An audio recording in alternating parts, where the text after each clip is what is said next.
بنگلہ دیش والے میں نے دیکھا جذباتی بہت ہیں، جذباتی بہت، ہاں ایک دم جوش میں آتے ہیں۔ 4 شادیوں پہ جوش نہیں نکل رہا تو پھر ادھر نکلے گا نا۔ آپ میں اتحاد ہے۔ میں نے برما کا بھی سفر کیا، میانمار کا، بنگلہ دیش کا بھی، یہاں فرقواریت بہت کم ہے، نہ ہونے کے برابر۔ ہم ڈسے ہوئے ہیں پاکستان میں فرقواریت کے، پتھر اٹھاؤ نیا فرقہ نکلے گا۔ پاکستان میں اتنے فرقے پیدا ہو گئے ہیں آپ کی سوچ سے زیادہ۔ جی کچھ کہہ رہے ہیں؟ اچھا، مولانا طلحہ ہشام رحمان جو میرے بائیں جانب اس وقت کھڑے ہوئے ہیں، نام کتنا ماشاءاللہ لمبا ہے، بنگلہ دیش میں سب کے ایسے ہی نام ہوتے ہیں لمبے لمبے۔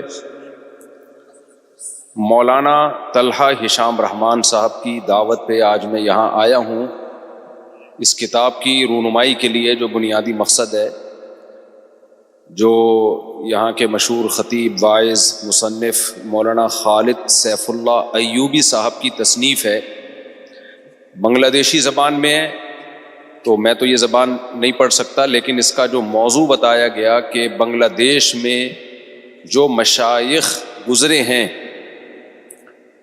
ان میں 313 بزرگان دین، 313 شخصیات جن کا بنگلہ دیش میں اسلام پھیلانے میں بہت بڑا کردار ہے، ان کی سوانح اور ان کی زندگی اور ان کے کارناموں پر مشتمل یہ کتاب ہے۔ تو ماشاءاللہ بہت بڑی کاوش ہے۔ اس کتاب کو لینا چاہیے، خریدنا چاہیے، پڑھنا چاہیے، تاکہ آپ کو اپنی ہسٹری کا پتہ چلے کہ آج جو یہاں اسلام کی بہاریں بنگلہ دیش میں نظر آ رہی ہیں وہ اچانک نہیں ہو گئیں۔ 18-20 کروڑ کی آبادی مسلمان ہے، مذہب پہ عمل کرتی ہے، تو یہ بہت بڑی اللہ کی نعمت ہے۔ ایک ایسا کنٹری جس کی 99.9% یا کم از کم 90% آبادی میں اسلام ہے، تو یہ بہت پہلے لوگوں کی محنتیں ہیں، بزرگوں کی، علماء کی، شخصیات کی، جس کا نتیجہ آج ہم اپنی آنکھوں سے دیکھ رہے ہیں۔ میں تھوڑا سا آپ کو علماء کا تعارف کرواتا چلوں، یہاں بہت سے عام لوگ بھی بیٹھے ہوئے ہیں، علماء تو یہ سب باتیں جانتے ہیں جو یہاں اسٹیج پہ تشریف فرما ہے، یہ سب ہمارے لیے قابل احترام ہیں۔ میرے پاس ان جیسا علم نہیں، نہ ان جیسا عمل ہے، میں تو ایک مہمان کے طور پر آپ کے پاس آیا ہوں، ورنہ آپ کے جو علماء ہیں ان کے پاس جو نالج ہے وہ زیادہ نالج ہے۔ میری حیثیت آپ کے علماء اور ان مشائخ کے میں قدموں کے خاک کے برابر بھی نہیں ہوں، میں تو 4 شادیوں کے حوالے سے مشہور ہو گیا ہوں۔ تو یہ جو آج بنگلہ دیش میں اسلام ہے یا پوری دنیا میں اسلام ہے، یہ کیسے آ گیا؟ وہ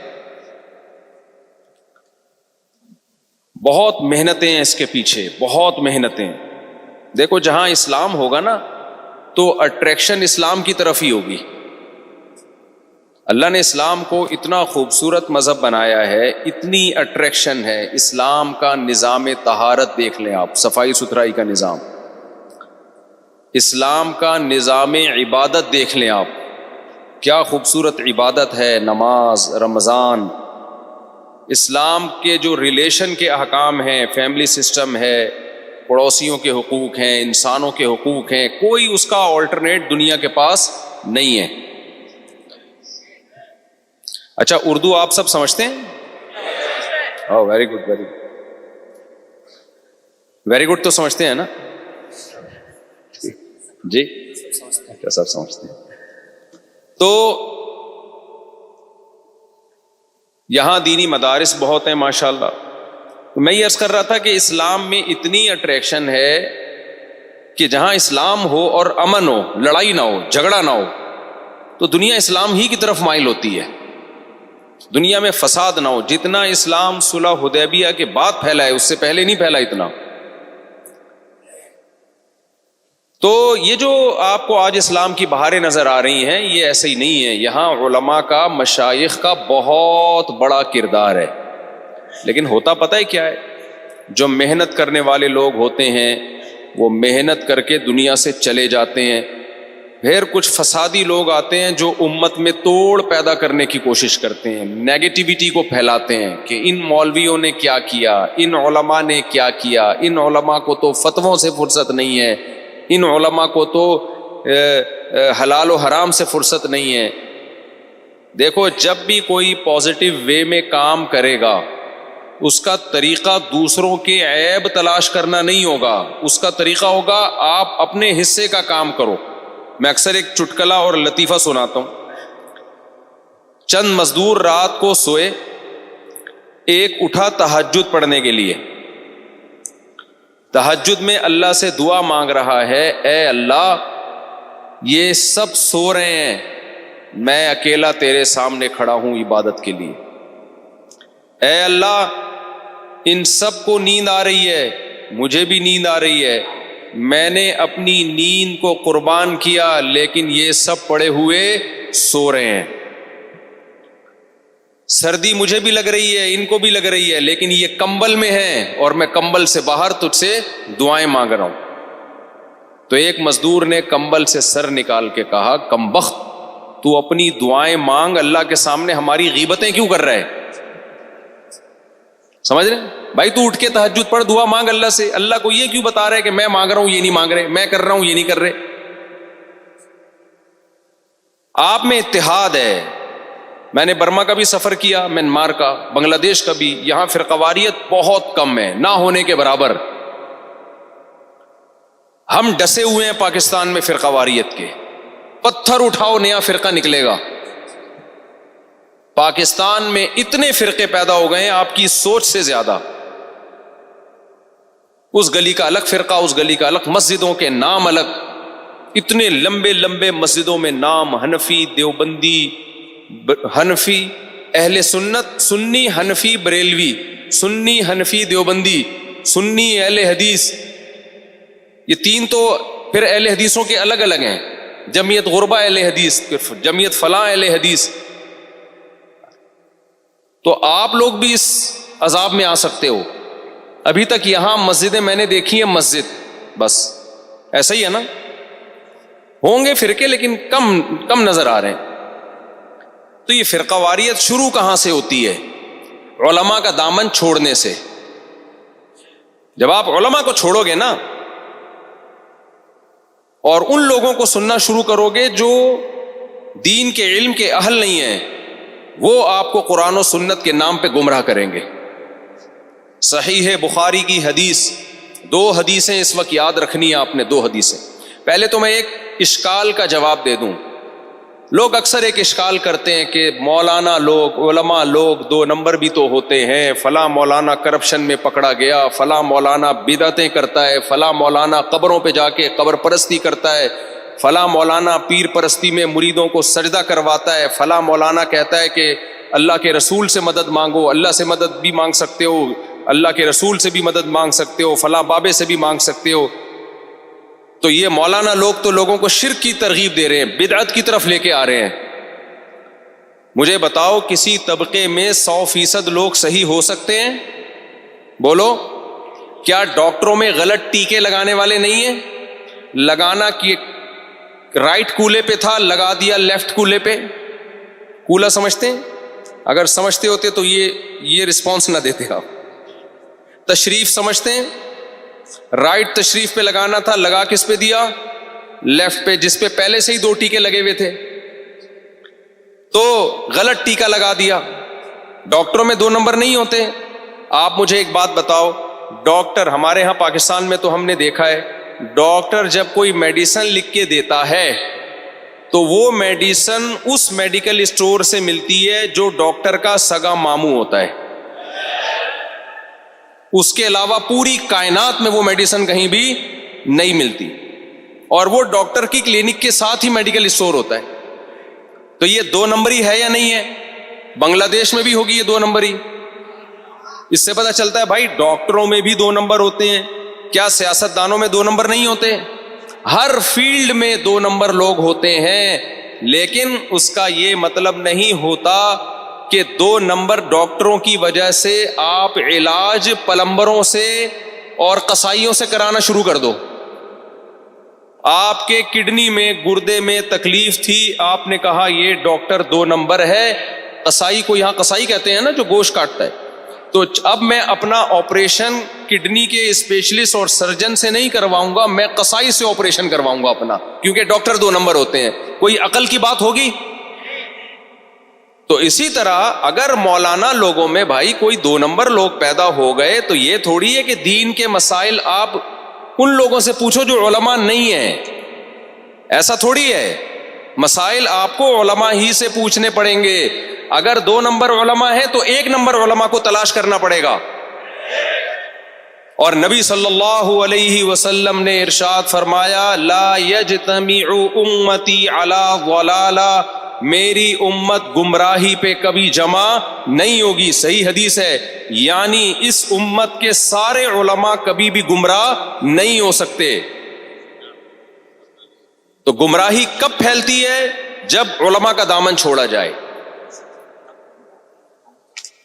اب میں آپ کو 2 حدیثیں سناتا ہوں, 2 حدیثیں یاد رکھیں. ایک حدیث رسول اللہ صلی اللہ علیہ وسلم نے ارشاد فرمایا, صحیح بخاری کی حدیث, ان اللہ لا ينتزع العلم انتزاعا من صدور العلماء ولكن يقبض بقبض العلماء فاذا لم يبق عالما اتخذ الناس جهالا رؤوسا. نبی صلی اللہ علیہ وسلم نے فرمایا, اللہ تعالیٰ, ادھر میری طرف توجہ, ادھر توجہ. نبی صلی اللہ علیہ وسلم نے فرمایا اللہ قرب قیامت میں جو دین کا علم اٹھائیں گے تو کیسے اٹھائیں گے؟ علماء کو اٹھانا شروع کر دیں گے. علماء آہستہ آہستہ بنگلہ دیش سے شارٹ ہونا شروع, کم ہونا شروع, دنیا بھر سے علماء کم ہونا شروع ہو جائیں گے. یہ کم کیسے ہوں گے؟ موت کی صورت میں بھی, اور علماء بننا بند ہو جائیں گے. پھر جب لوگ دیکھیں گے کہ دین کا علم بتانے والے علماء نہیں ہیں تو لوگ جاہلوں کو اپنا سردار بنائیں گے, ان کی تقلید کریں گے. تقلید 2 قسم کی ہوتی ہے, ایک اندھی تقلید جو اسلام میں حرام ہے, ایک لازم اور واجب تقلید جس کا قرآن نے ہمیں حکم دیا ہے. اندھی تقلید ہے غیر عالم کی, جس کے پاس خود دین کا علم نہیں ہے, یا علم تو ہے لیکن وہ لوگوں کو گمراہ کر رہا ہے اور آپ کو پتہ چل گیا کہ یہ گمراہ کر رہا ہے. ایسے شخص کی تقلید اندھی تقلید ہے جو کہ حرام ہے.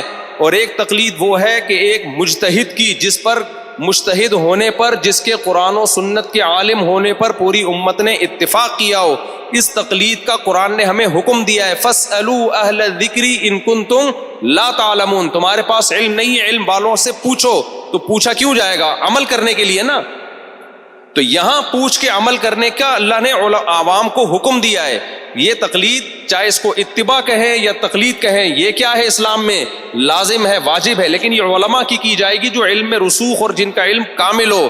یہ ان اسکالرز کی جو آج کل بغیر پراپر علم حاصل کیے پیدا ہو رہے ہیں, ان کی اتباع اسلام میں جائز نہیں ہے. تو نبی نے اس حدیث میں آخر میں فرمایا فَأَفْتَوْا بِغَيْرِ عِلْمٍ فَضَلُّوا وَأَضَلُّوا. جب ایسے نام نہاد اسکالرز کو اپنا رہنما بنایا جائے گا تو وہ علم میں ان کے گہرائی نہیں ہوگی, وہ فتویٰ دیں گے, خود بھی گمراہ ہوں گے اور لوگوں کو بھی گمراہ کریں گے. یہ حدیث یاد رہے گی آپ کو. تو اس حدیث میں نبی نے حکم کس کو فالو کرنے کا دیا؟ علماء کو. دوسری حدیث, آپ کہہ سکتے ہیں نہیں جی میں علماء کو فالو نہیں کروں گا, میں قرآن حدیث کو فالو کروں گا. بہت سے لوگ یہ دعویٰ کرتے ہیں بھائی ہم تو دلیل کو فالو کرتے ہیں, علماء کیا کہہ رہے ہیں ہمیں کیا, اس دلیل کو فالو کرتے ہیں.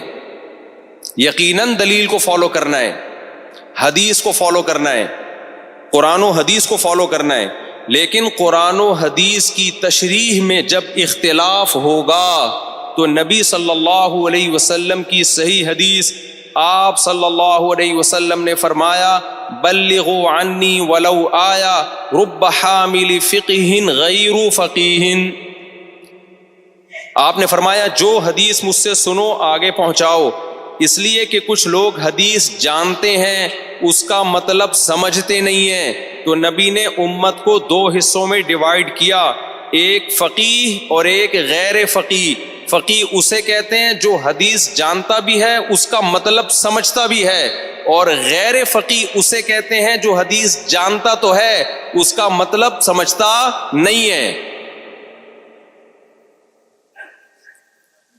تو آپ کہہ رہے ہو سب لوگ حدیث کا مطلب سمجھیں، اللہ کے نبی کی حدیث کہہ رہی ہے کہ سب نہیں سمجھتے، جس کے پاس کھوپڑی ہوگی نا، فقاہت ہوگی، وہ سمجھے گا۔ یہ اس سے وہ والی حدیثیں مراد ہیں جن کا تعلق احکام سے، مسائل سے ہے۔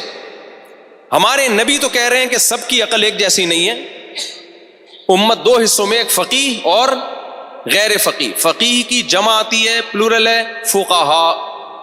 فقیہ کی جمع کیا آتی ہے؟ فقہاء۔ آج کے اسکالر سے جب آپ کہیں کہ فقہاء نے اس حدیث کا یہ مطلب بیان کیا ہے، تو پتہ ہے آگے سے کیا کہتے ہیں؟ یہ فقہ کدھر سے لے آتے ہو تم لوگ؟ فقہاء شقہاء کہاں سے لے آتے ہو؟ یہ ہم اپنی جیب سے، اپنے پیٹ سے نہیں لاتے، یہ قرآن و سنت کی وجہ سے لاتے ہیں۔ بنگلہ دیش والوں سمجھ میں آ رہا ہے؟ تو فقہاء اور غیر فقہاء یہ تقسیم میری نہیں ہے، مولاناؤں کی، علماء کی، بنگلہ دیش کے علماء کی نہیں ہے، یہ تقسیم سید الانبیاء محمد صلی اللہ علیہ وسلم کی ہے، کہ جب حدیث کی تشریح میں اختلاف ہوگا تو فقہاء سے پوچھا جائے گا کہ اس کی صحیح تشریح کیا ہے اور غلط مطلب کیا ہے۔ مجھے ایک بات بتاؤ، اسلام آج سے ہے یہ صدیوں سے ہے؟ صدیوں سے۔ تو فقہاء بھی صدیوں سے ہوں گے یا آج مارکیٹ میں آ رہے ہیں نئے نئے؟ ہے بھائی؟ پیٹ آج سے ہے لگا ہے یا صدیوں سے ہے ہمارے پاس؟ اور پیٹ کی ضرورت روٹی سے پوری ہوتی ہے، تو روٹی آج ایجاد ہوئی ہے یا صدیوں سے کھاتے آ رہے ہیں لوگ؟ تو جیسے فقہ اور فقہاء ہماری ضرورت ہے، آج سے نہیں ہے صدیوں سے ہے، تو فقہاء بھی پیدا صدیوں پہلے ہو چکے تھے۔ اور عبداللہ ابن مسعود رضی اللہ تعالیٰ عنہ فرماتے ہیں من کان منکم مستنن فلیستن بمن قد مات، تم نے اگر کسی کو فالو کرنا ہے تو آج کے زندہ لوگوں کو فالو مت کرو، ان فقہاء کو فالو کرو جو دنیا سے جا چکے ہیں، کیونکہ ان میں فتنے کا امکان کم ہے، آج کے اسکالرز میں فتنے کا امکان زیادہ ہے۔ جب ہم یہ کرتے ہیں تو لوگ کہتے ہیں تم اندھی تقلید کرتے ہو، تم لوگ یہ کرتے ہو، تم لوگ وہ کرتے ہو۔ ہم آپ کو بے لگام اجتہاد سے بچاتے ہیں۔ اب میں آپ کو تھوڑا سا بنگلہ دیش میں اسلام کی تاریخ بتاؤں گا، وقت ہے؟ یہاں جتنے مدارس قائم کیے سب علماء دیوبند نے قائم کیے، برما میں، افریقہ میں، بنگلہ دیش میں، پاکستان میں زیادہ تر لوگ علماء دیوبند کو ایک فرقہ سمجھتے ہیں، یہ بالکل غلط ہے۔ دیکھیں میں تھوڑی سی ہسٹری بیان کروں گا آپ کے سامنے کہ ہمارا انٹروڈکشن ہے کیا علماء دیوبند کوئی فرقہ ہے یا صرف ایک علاقے کی وجہ سے ان کو یہ نام دیا گیا ہے؟ ہماری ہسٹری ہے کیا؟ عام طور پہ لوگ کہتے ہیں دیوبند کی بنیاد رکھی گئی 1964 میں، اور کہتے ہیں کہ 1864 میں۔ اچھا بھائی ان کو ذرا چپ کرا دیں۔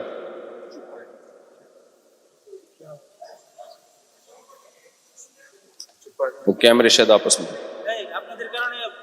آرام سے بنگلہ دیش والے میں نے دیکھا جذباتی بہت ہیں، جذباتی بہت، ہاں ایک دم جوش میں آتے ہیں۔ 4 شادیوں پہ جوش نہیں نکل رہا تو پھر ادھر نکلے گا نا۔ آرام سے بھائی، آرام سے، محبت سے۔ اچھا ہے، اب مجھے ایک بات بتاؤ، ادھر توجہ دیکھو۔ لوگ کہتے ہیں 1864 میں بنیاد رکھی گئی تھی دیوبند کی، اس سے پہلے تو دیوبند نام کا کوئی فرقہ تھا ہی نہیں۔ دیکھو، نہ اس سے پہلے دیوبند نام کا کوئی فرقہ تھا، نہ اس کے بعد دیوبند نام کا کوئی فرقہ ہے۔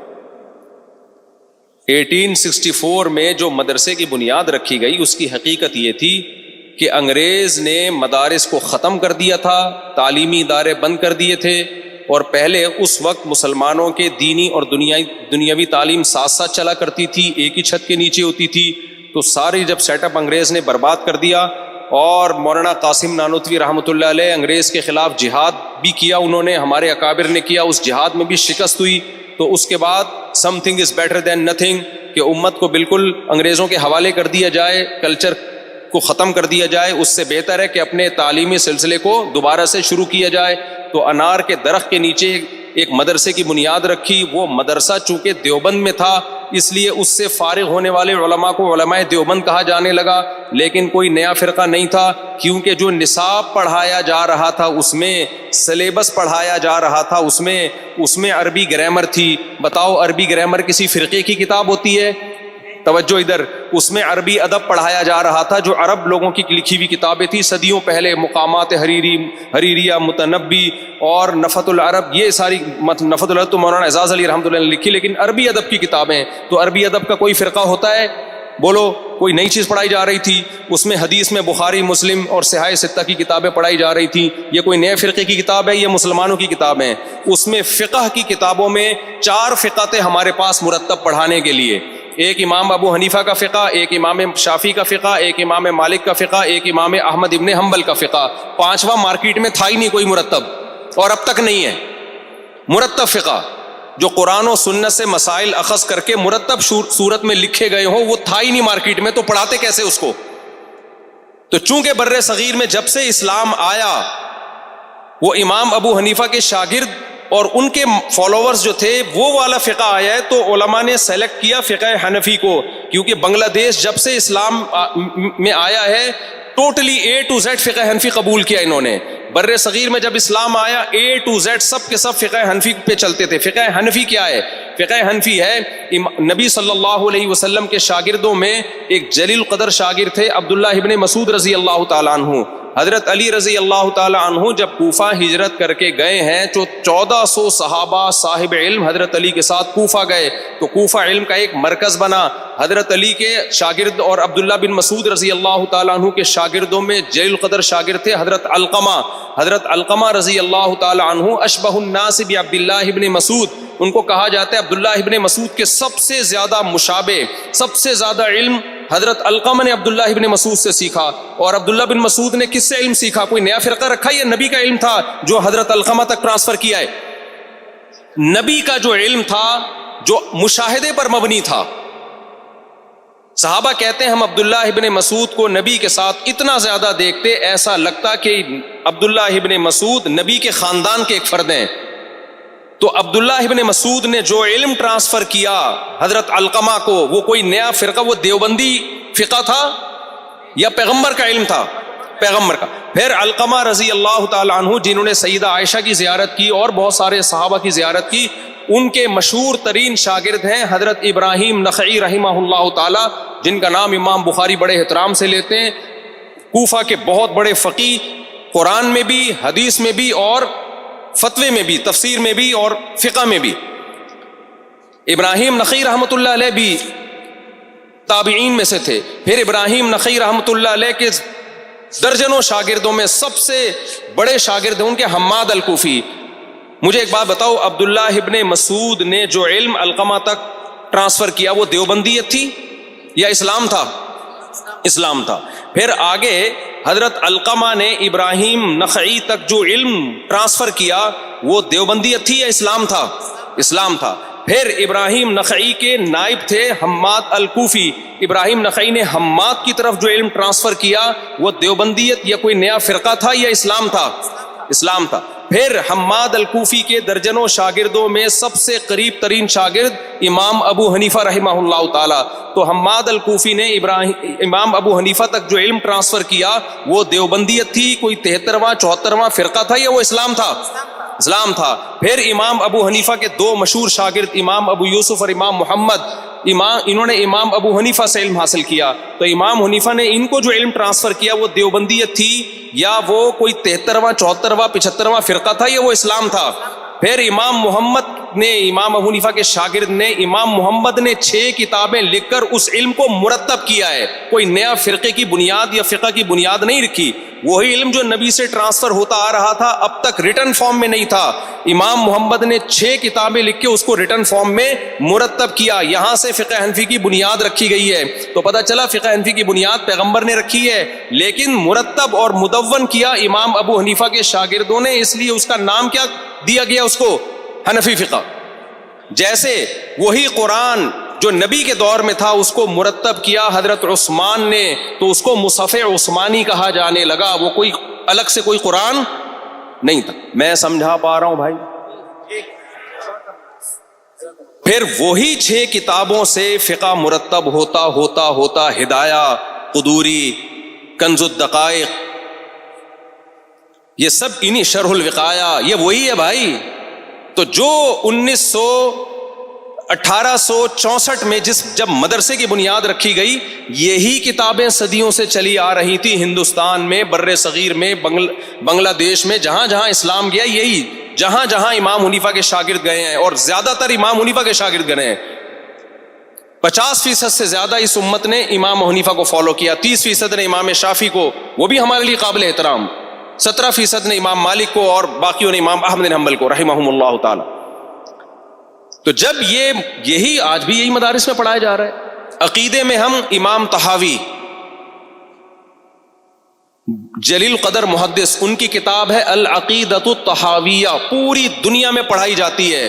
اس میں دیوبندیوں کے عقائد نہیں ہیں, اس میں اسلام کے عقائد ہیں. سعودی عرب کی یونیورسٹی میں بھی پڑھائی جاتی ہیں, ہر جگہ ہمارے وہی عقائد ہیں.